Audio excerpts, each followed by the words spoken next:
Doctors day के अवसर पर दिल्ली की मुख्यमंत्री रेखा गुप्ता ने कई सरकारी अस्पतालों के एमएस को सम्मानित किया और उन्हें बधाई और शुभकामनाएं दी।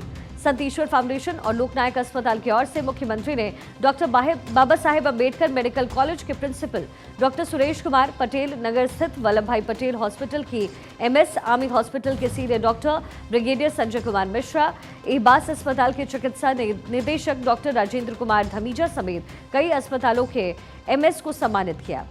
इस मौके पर सीएम रेखा गुप्ता ने घोषणा की है कि आगामी 6 जुलाई को दिल्ली सरकार अपने सरकारी अस्पतालों में 1500 नर्सों को नियुक्ति पत्र देने जा रही है। उन्होंने कहा कि पिछले 10 से 12 साल में दिल्ली के इतिहास में ऐसा पहली बार होने जा रहा है जब नर्सों को परमानेंट नौकरी दी जा रही है। नहीं तो अब तक नर्सों को कॉन्ट्रैक्ट पर ही रखकर सरकारी कामें चलती रही। अगर डॉक्टर्स की दी हुई सेवा के बदले कुछ नहीं दे सकते तो उन्हें मन से भरा हुआ प्रेम तो दे ही सकते। किसी प्राइवेट इंस्टीट्यूशन में काम करना और एक गवर्नमेंट इंस्टीट्यूशन में काम करना दो अलग बड़े बड़े टास्क हैं। प्राइवेट इंस्टीट्यूशन में आपको मॉनेटरी टारगेट्स दिए जाते हैं कि भी आपको इतना टारगेट पूरा करना है। कई बार ऐसा होता है कि ऑपरेशन नहीं भी कर रहा हो तो डॉक्टर कहते करना पड़ेगा, टारगेट पूरा करना है। पर सरकारी संस्थान में आपको उस तरह के मॉनेटरी टारगेट नहीं होते, पर हाँ सेवा के टारगेट जरूर होते हैं कि जो भी व्यक्ति आपके पास आए आप उसको प्रेम से उसकी तकलीफ सुन लें और उसको बेहतर समाधान दे दें। सीएम रेखा गुप्ता ने कहा है कि प्राइवेट के मुकाबले सरकारी संस्था में काम करना बहुत अलग है। सरकारी संस्था में सेवा का टारगेट होता है। हमारे सरकारी अस्पताल में जितने भी डॉक्टर्स हैं उनके अंदर सहनशीलता कहीं ज्यादा अधिक है, तो वो कहीं ज्यादा क्वालिफाइड है। वो टाइम नहीं देखते, लगातार काम करते हैं। ऐसी परिस्थिति में काम करना बहुत अहम है। इसके साथ ही सीएम रेखा गुप्ता ने क्या कुछ कहा है सुना देते हैं। ऐसी परिस्थितियों में काम करना, मैं पिछली बार जब मौलाना आजाद आई थी तो मेरे सामने इस हॉस्पिटल की सारी तकलीफें रखी गई।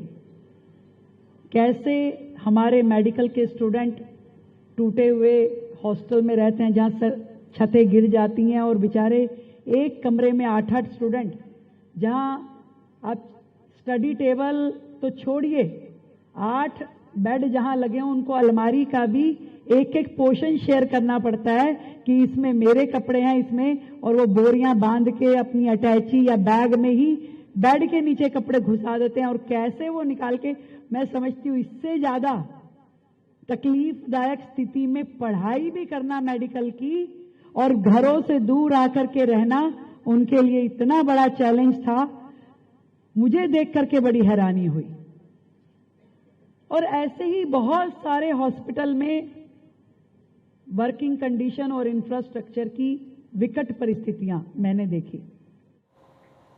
सीएम रेखा गुप्ता ने यह भी कहा कि इन विकट परिस्थितियों में दिल्ली अपना गुजारा कर रही है। कोरोना काल में पिछले सरकार ने सिर्फ 95 लोगों की मौत रिकॉर्ड में दिखाई गई। ऐसी स्थिति में हालात कितने खराब थे, उस हाल में हमारे डॉक्टर्स ने ना दिन देखा ना रात।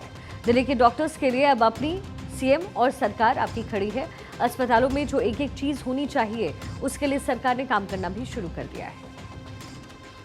अफसोस भी हुआ कि पिछली सरकारें जो हेल्थ मॉड्यूल को पूरे देश के सामने प्रस्तुत करती थी कि देखिए हमारा हेल्थ मॉड्यूल कितना अच्छा है, हम लोग इस मॉडल के हिसाब से क्या क्या कर रहे हैं, पर वहां के अंदर की आकर के जब मैंने स्थितियां देखी कि प्रति 1000 व्यक्ति, यदि दिल्ली में अवेलेबिलिटी ऑफ बेड देखें तो 0.42, यानी एक बेड भी 1000 लोगों पे आपका सरकारी उपलब्धता नहीं है। और सारे मिला दूं मैं, केंद्र सरकार के भी, दिल्ली सरकार के भी, प्राइवेट सेक्टर के भी, तो भी 0.5 यानी 1.5 बेड सब कुछ मिलाने के बाद तो भी दिल्ली के लोगों को हम वो नहीं दे पा रहे जो आपका WHO बोलता है कि कम से कम प्रति 1000 लोगों पे 2 बेड तो दो।